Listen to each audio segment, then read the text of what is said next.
Welcome to the Friends with Money podcast, brought to you by Money Magazine, creating financial freedom for Australians since 1999. Good day. Welcome to the Friends with Money podcast, your weekly pod to help you save and make more money. My name is Michelle Baltazar, and I'm the editor-in-chief here at Money Magazine. Thank you for joining us. When it comes to books about property investing, there are 1,001 choices out there in the market. But this week, I'd like to draw your attention to a new book released just this week, titled Sort Your Property Out and Build Your Future. The reason I recommend it highly is because it's packed with real-life case studies that show how ordinary people have built their property portfolios, ranging in total value of maybe just over $1 million. So that's pretty realistic, to a few $1,000,000. These are investors who did not come from a wealthy family. I know there are stereotypes out there, or have worked in the finance industry. In short, they are living proof that with the right education around property investing, anyone can achieve building their wealth through property. No matter how high property prices seem to keep going up and up and up, or how interest rates keep changing, or even how your own personal circumstances can often change drastically and you feel like there is just never the right time to invest. Joining us today is the author of this new book. His name is John Pidgeon, and he does have some idea on how to invest in property, having been an investor himself and a property coach for over 25 years. He is also the host of This is Money and This is Property. John, thank you for joining us. Lovely to be on, Michelle. Thanks for having me. No dramas. Now, by the end of this episode, I'd like to think that we should be able to give everyone listening in today at least maybe 5 ways to get into the property market through tools and strategies that are probably not often talked about. We want to know, John, here's a challenge for you, how to invest in property right now. How does that sound? Sounds good to me. Well, first off, what's great about your book is that you have included case studies of property investors from all walks of life, like the guy who had a few properties in just one suburb in Queensland, or the couple with just 2 properties so far. But, tell us, why did you feel like this kind of book is needed right now? Yeah, it's a good question. Look, I think if we strip it back, you mentioned there's hundreds and hundreds of property books out there and general wealth creation books. And I think every book's got their own story. And I think mine's no different to that. When I was growing up, when I was starting to invest, I was just absorbing every book I could, regardless of its title and its length. And I'd always draw 1 or 2 things from it. And I suppose this is unique because it's my experience over 25 years of investing, and so it can't be replicated, I suppose. But I just really wanted to give an insight. If I was starting investing again at 21, what is important to me to kick things off, and how do I go about it? So I'm minimising the mistakes that investors often make. And again, I'd just like to mention that in your book, there is a section where you've asked your clients or maybe other property investors, what did you do wrong when you first started? And even I myself learned a couple of things or 2 from that. And I'm like, yes, I should have done that. Now, property prices just seem so out of reach at the moment. But given your background, we talked about this, is there a perfect time? I don't think there is. The time is when you're ready, and that's probably the biggest misconception. Is a lot of investors try to time the market, but I say to my clients, you're ready when the banks can lend you money and you've got a deposit ready to go, and your mindset or your risk profile says, yeah, I want to invest in real estate for the next time or for the first time, and I think generally speaking, most investors will invest for the long term. So whether they're buying in a hot market now or a cold market is relevant right now, but over the long term, it will level out because generally good property consistently performs. But I would say that there are different markets within markets right now. So you can go to somewhere like Perth or even Adelaide, and the markets are red hot right now. So do we avoid those markets because we're competing against 50 other people wanting to buy that same property? maybe we do. Maybe we go somewhere else where we can maybe pay what we think it's worth, not any more, or even get a discount in a good market that has performed consistently over time. I like that. But it does mean, though, that you really need to do your homework. Going through the book, there were a lot of calculations. I'm not going to lie. And ironically, for someone who works in a finance magazine, I myself don't like calculating stuff. Like, I wish I can just press a button and it just like goes through everything that I need to do. Yeah, absolutely. It is a numbers game. And thankfully, my maths has always been relatively good, but technology allows us to make it even more sharper these days. But once you know those numbers, I think it puts you in good stead to be educated to make the right decision. And a lot of people fall over at the 11th hour. They lose confidence or they doubt themselves because they haven't understood the numbers of what the property is actually going to do for them for now and for later. So I think the numbers are extremely important, Michelle. All right, then one last question before we get straight into the 5 tools or 5 tips is there's always this discussion in the press that, of course, the baby boomers could afford buying property because it was like $100,000 or so. But now it's different for the Gen Z and the Gen Yers and the millennials. Has anything changed between how you would have invested in property 20 years ago to what's really changed today with the property prices just really too high compared to the rate that wages have gone up? Yeah, the one thing that has changed is the property prices, isn't it? They're extremely high, and it's a lot harder to save for a deposit. But when I think back to when I was buying my first few properties, it felt no different. I was still working hard to save for a deposit. I was still having to monitor what I spent each month to make sure that I created that deposit in the time frame that I'd set out. So wage growth definitely hasn't kept up. There's no doubt about that. But it just means the landscape changes. And I think what's happening in maybe Sydney and Melbourne is the next generation coming through, there's a very strong chance that if they want to live in the suburbs that they've grown up in, they will either have to rent there or rely on mum or dad or previous generations' money to get there because the prices are just too far out of reach. So the only other option from that is to actually move into a different location or that rent vesting model that we talk about in the book. Rent vesting, yes. There's definitely rent vesting and also free vesting, which Yes. not to my advantage, but it's pretty fantastic for the young up and coming property investors right now to just kind of save up. Oh, free vesting for me, other than my 3 kids, I talk about it to everyone because it's just such a great way to fast track your savings to get into a market sooner. And we know what the difference is to get into a market 3 years sooner than what everyone else is. It's just compounding growth using the bank's money. So, yeah, I can't speak highly enough of free vesting as long as parents can put up with it. I've seen people in their 20s save $300,000, $400,000, $500,000 just by simply staying at home. They haven't got the rent costs, haven't got the overheads, insurances, those other things that do eat into your savings. So, just very quickly for those who haven't come across the term free vesting, what is it in a nutshell? It's essentially staying at home where you've grown up. I know it's the trend and it's cool, and we want our independence to go out and rent on our own or rent with friends.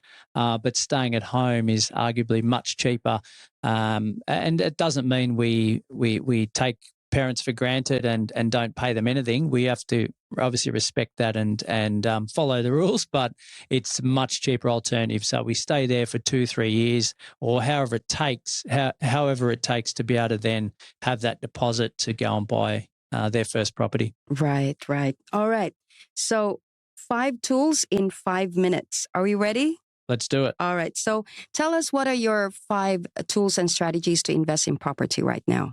I think whether you call them tools or key points, I think the first one is we need to know what we want in our own life. So many times we see people doing what someone else is doing, and it's not relative to us. That our cash flow position is different, our goals are different, our lifestyle is different. So we need to understand what we want in 10 to 15 years and then reverse engineer that to then make a step that says, yeah, I'm leaning towards that goal long term by buying this next property. Makes sense. Number 2. So I think number 2 is knowing what your risk profile is. So a lot of people will go and buy where they're comfortable, right? Which is fantastic. It doesn't keep them up at night. So you've got to ask the question, what am I prepared to do? What am I prepared to spend? And which locations am I prepared to spend it in? We know a lot of investors will stay in their own location or their own town or even state. Is that going to impact their long-term wealth because they've stunted themselves to a particular location? So if your risk profile is not quite where it is and you're risk adverse, we need to increase our education and knowledge around the different property markets. Speaking of which, we've had a reader ask us, Michelle, I have been pre-approved for $700,000, but the property that I really want is around the 1.2 to 1.5 million mark. How do I get there? Yeah, unfortunately, there's quite a gap between those two figures, isn't there? So it's really banks base that on your servicing, which is essentially your income in your life versus your expenses. So if you've got credit card debt, if you've got personal loans, if you've got HEX debt, if you've HELPS debt, you've got to get rid of all that stuff to increase your servicing. You need to increase your wage or your income on an annual basis to make it more appealing to the banks. Or there may be some assets that we just need to get rid of to increase that servicing. So I would be saying to a mortgage broker, what do I need to do to get my borrowing capacity to 1.1? Because saving that large chunk of money might be another 10 years away. Yes, and that is a reality for a lot of people, not because of their own fault. They're probably getting the promotion. They don't have credit card debt. They're good with money, but it truly is just the gap between property prices and serviceability. So there is a good section in your book about the stepping stones home versus your forever home. Can you do that? So you buy a $700,000 home, and that's just not your forever home. That's just not the place you're going to live in. It's probably one of the most common questions I get from people is, what's the next step for me and how can I bridge that gap? Because you're right, it may go from 700 to the upsizer, which is 1.5, for example. So it's really a case of getting growth in the existing property and cash savings on the side in order to bridge that gap. Because generally what happens, the problem with upsizing is generally the area that we want to go into or the dwelling type that we want to live in is going to be superior than the one we're in now. So usually the growth on that particular asset's greater than the one we're in. We're playing catch up. So how do we bridge that gap? Well, we can go and buy more assets that are going to perform in a combined effort to bridge the gap, or we save more funds to put in a high deposit whilst we're paying down the loan of that first property. I will add to that is a lot of people want to keep that first property as well as buy that second property.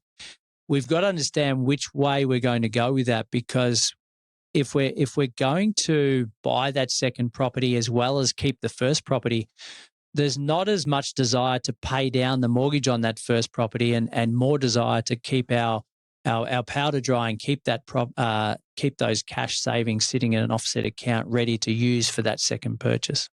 All right. So tip number 3. Tip number 3 is find a really good, strong team of people and have them in your corner for years to come. And that may mean trading one for the other if someone's not doing what they need for you. So when we talk about team of people, we're talking about a sophisticated mortgage broker that's been there and done that, so an investor themselves that deals with investors all the time. We're talking about a strategic accountant that can maximize in that space for you. We're talking about a good solicitor or conveyancer and lawyer to have your insurances and wills and estate in order, so that we're always protecting the downside and creating a good solid foundation for the future. So they're just examples of good people that you have in your corner. When we're acquiring property, we might engage a really good buyer's agent that specializes in investments and looks at multiple property locations around the country. If you're not looking at 15, 20 different locations around the country for your clients as an investor, you're probably not broad enough to get maximum results.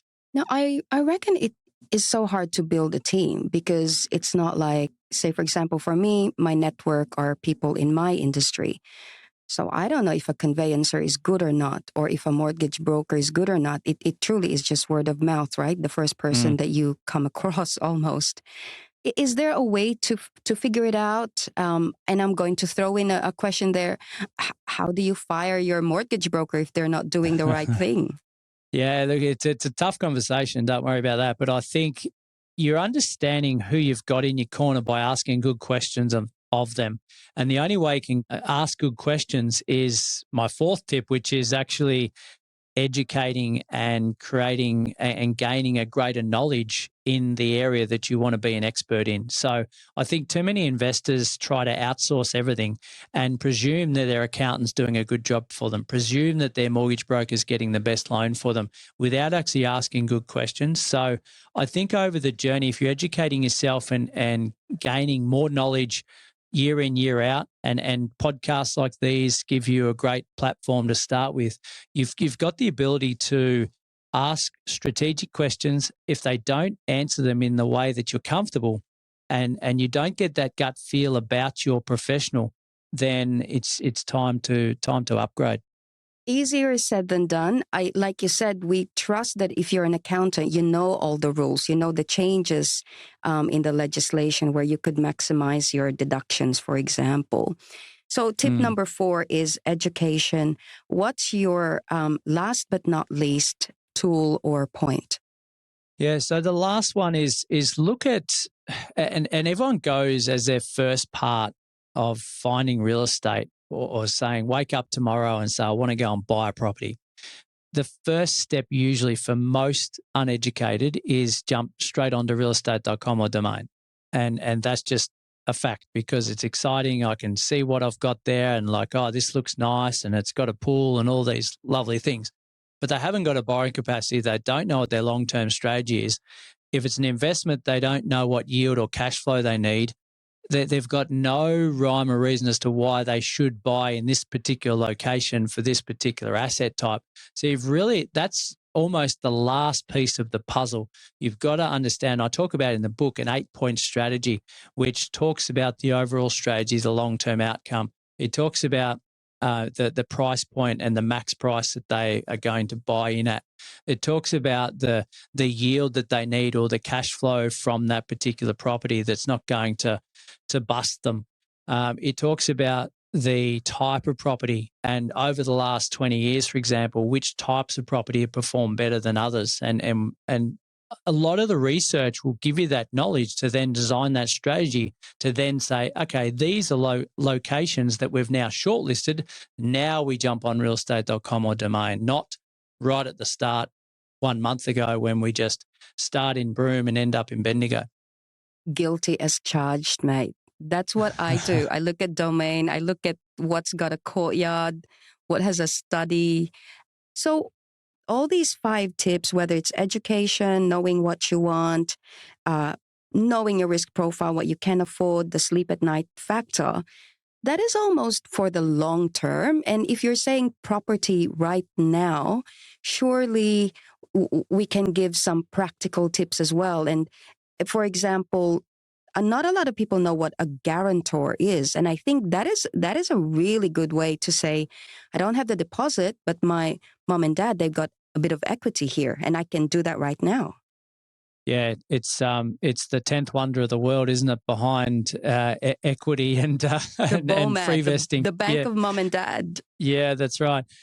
Look, it's parents have got to be on board with it. And the biggest obstacle I find is that the parents don't know what they're up for. So it's like sitting down and almost presenting a business plan to them and saying, look, okay, parents, this is what I'm looking at. This is my cash flow in my life. This is how much I'm saving per month. I'm looking at a property for $500K. This is the deposit I've got.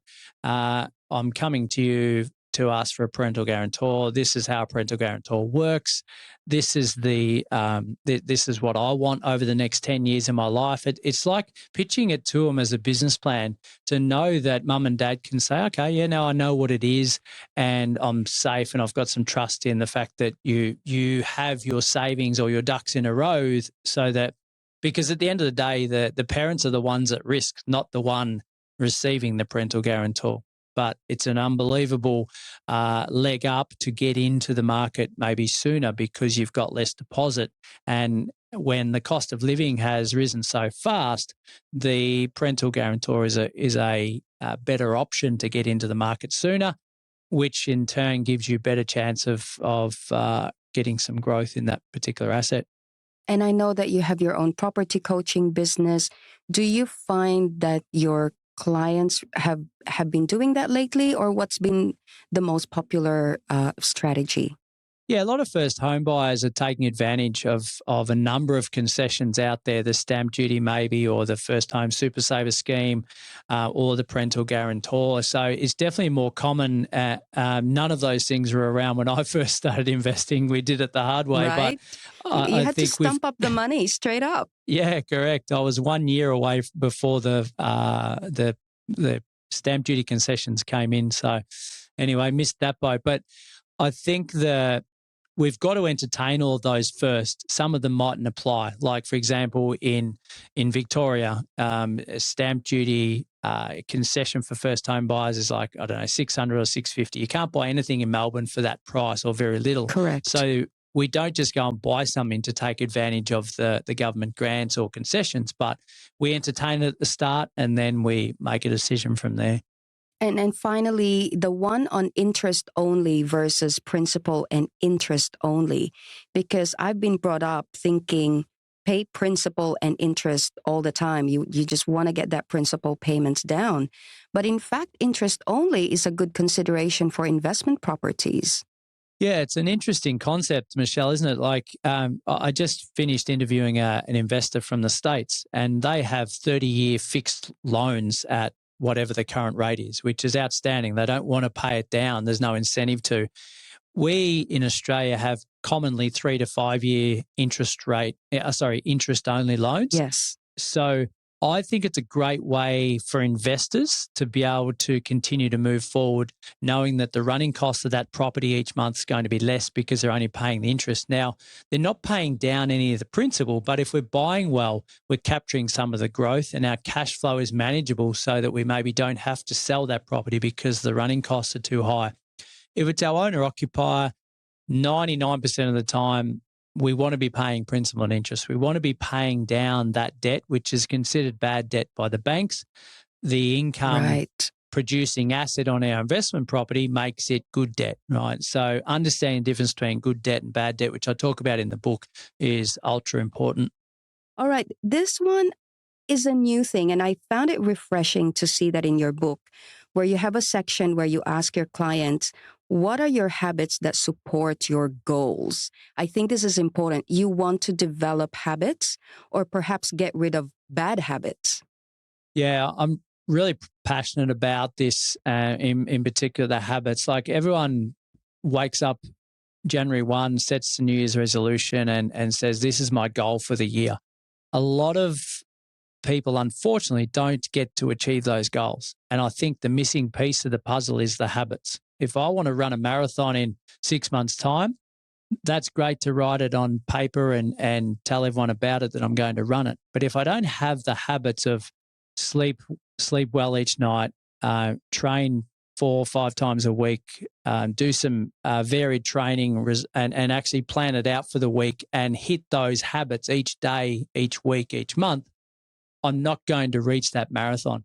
Conversely, we look at it the other way and say, if we do those things and we consistently get our sleep, our nutrition is good, our training's consistent, we don't even have to worry about the goal. It's going to be achieved automatically because I know I've done the work. So habits in my mind are much more important than the goal, but we've got to set the goal first.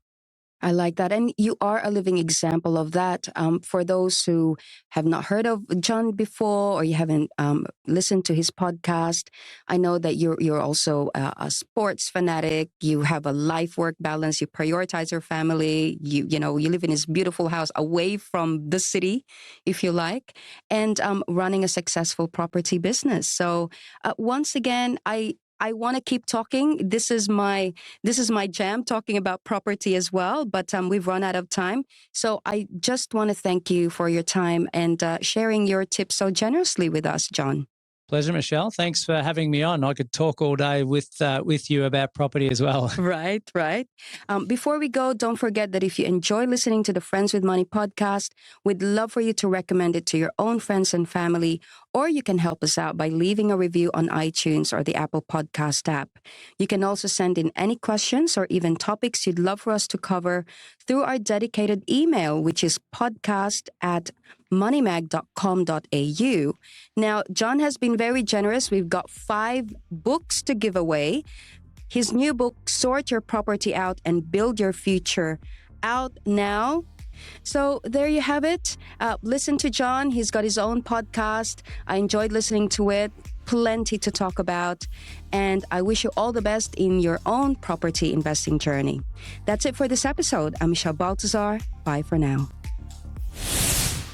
Thanks for listening to the Friends with Money podcast. For credible, independent, and easy to understand financial commentary, visit moneymag.com.au. Please remember that the views and opinions expressed in this podcast are general in nature, and further independent advice and research based on your personal circumstances should be sought before making an investment decision.